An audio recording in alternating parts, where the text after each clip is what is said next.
All right. It is 6:30, so we're going to get started. All right, so this is the SecDSM 101. After this, we're going to have the news with Mr. James Beal. And then we've got two talks for you, and I'll be honest, we switched the order of them, and I don't remember which one is longer. So Jake is going to talk first, and whenever Jake is done, then we're going to have CJ talking. And then let's see. I don't know, probably 7:50-ish or so, we'll probably be done with presentations. We'll see. And we're going to do social time until after that. All right, a little bit of housekeeping. So hopefully you know where you are. You are that red star right there. Bathrooms over there, more bathrooms over there. The bar is out front. There is not an open bar tonight, so drinks are on you. But please make sure you remember to tip and all that fun stuff, because we really, really like them, and the bartenders are great, and we don't want to, not be back here again or something like that. Also, our great sponsors out there. What else we got? This is the quiet-ish area.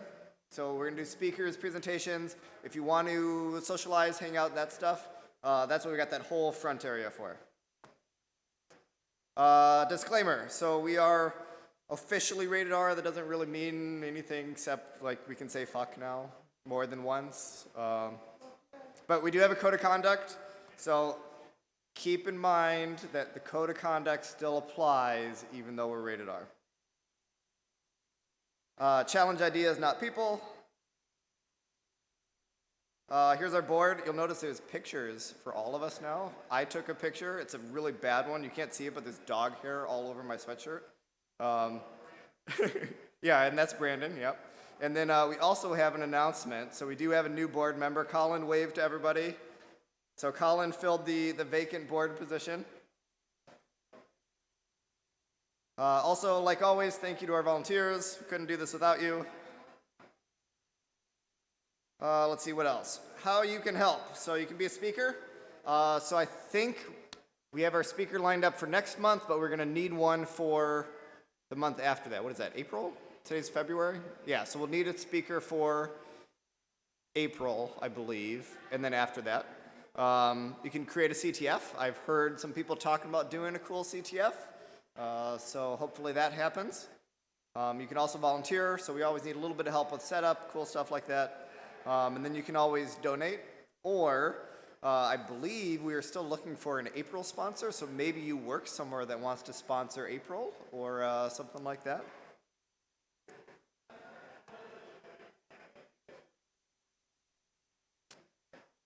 Okay, so James just asked if we have any merch. We sort of do.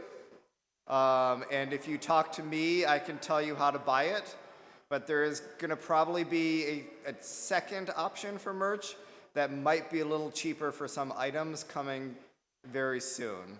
So if you want merch, come and talk to me and I can hook you up with how to do that.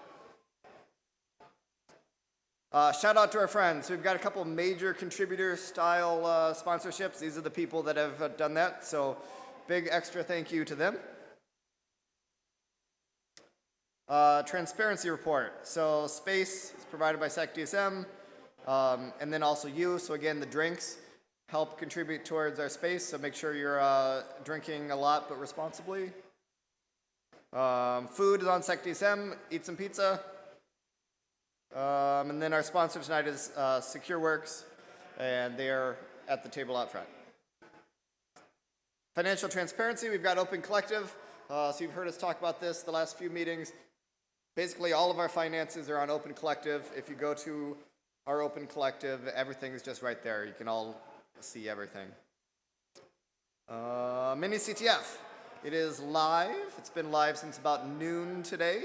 So hopefully you've taken a look at that, or we'll take a look at that soon. I don't know, how long is that going to be up? Do we know? He's not here. It'll be up for a while. Everybody go do it. Let's see. Upcoming events. So the big one to plug, B-Sides Iowa. So we are teaming up with them to help out make B-Sides Iowa really cool this year. So everybody make sure you join us there. Big move coming soon. So I don't know if there's a formal decision on this, so I'll just maybe throw this out there. Expect to not be on Slack probably right after B-Sides is done. So everybody should move to Discord. All right. And now our news.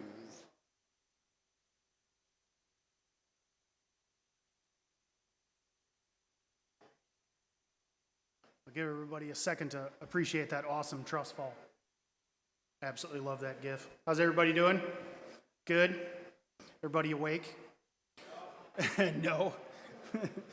Have a couple more drinks, that'll wake you up. All right, we'll do some news real quick. Kind of crazy stuff going on this month.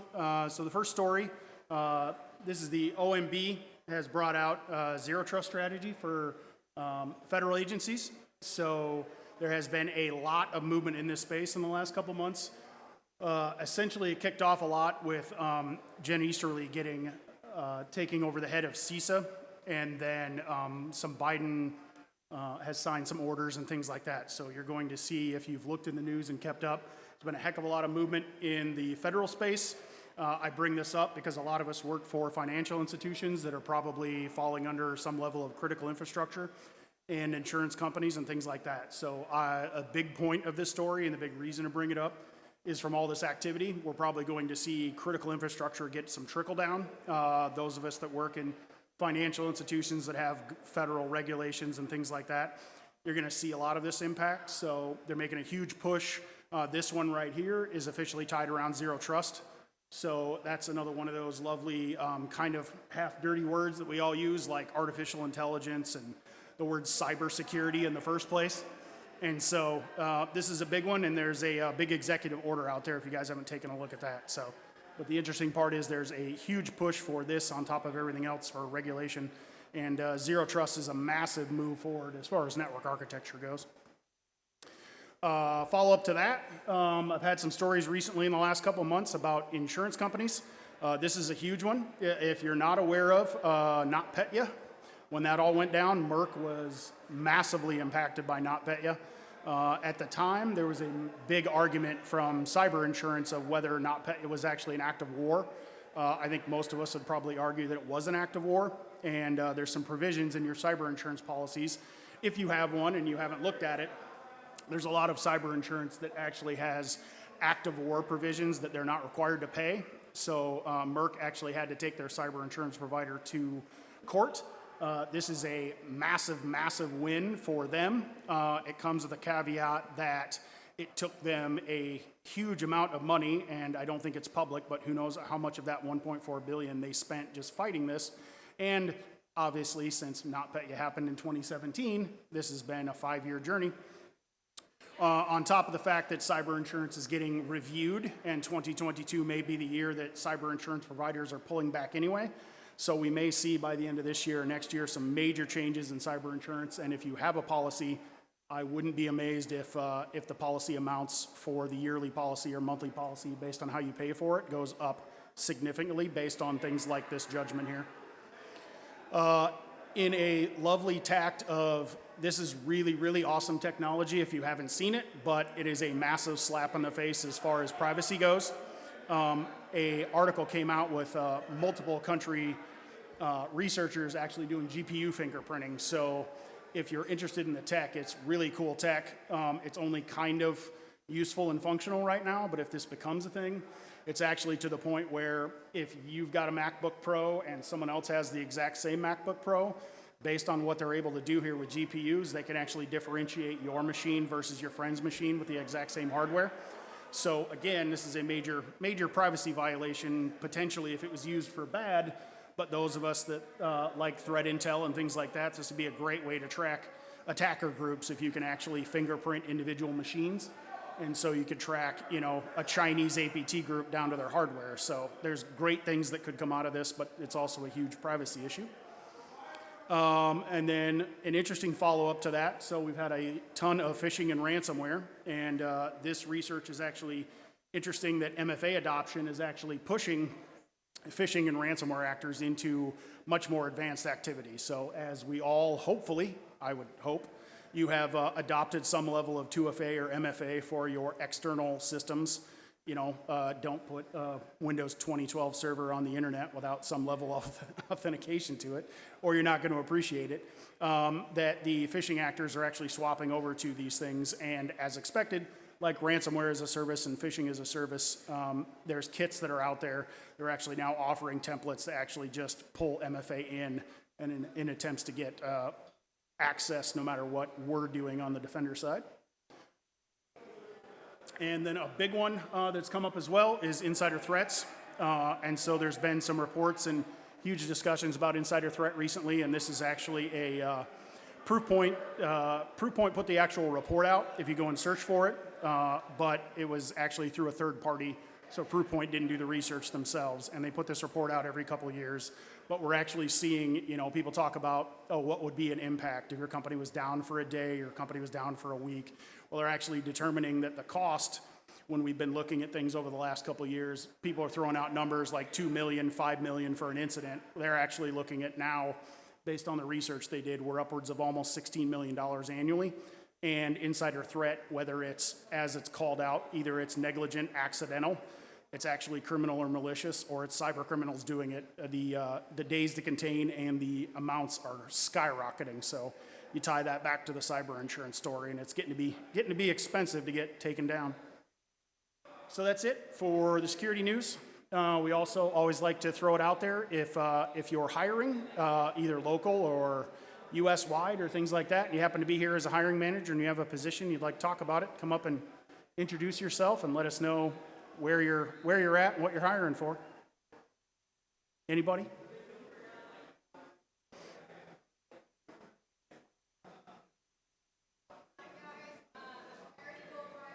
Oh no, microphone. No, you're not getting away that easy.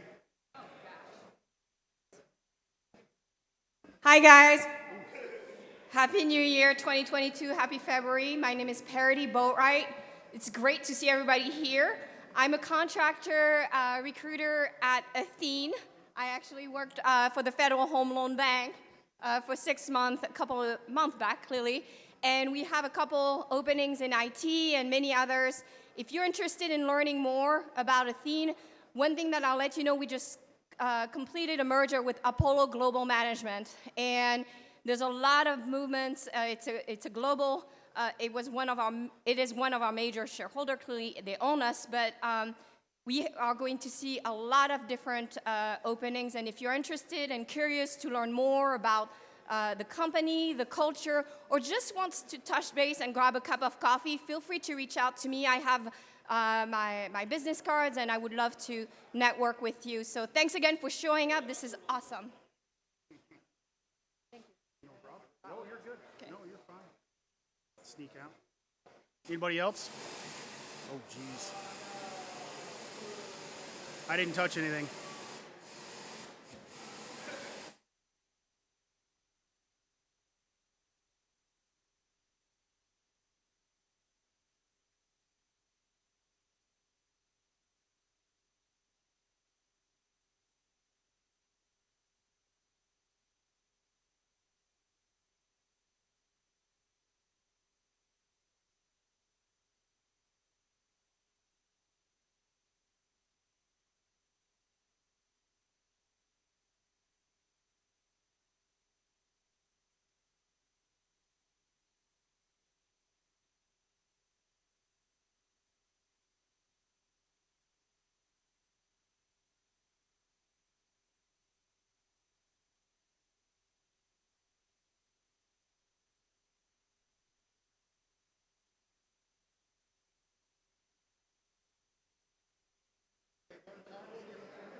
Testing, 1, 2. There we go. Good job, Jared.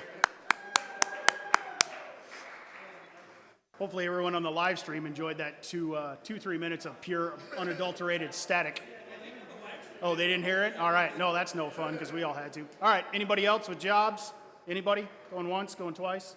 All right. We'll let Craig finish up. Thanks, everybody.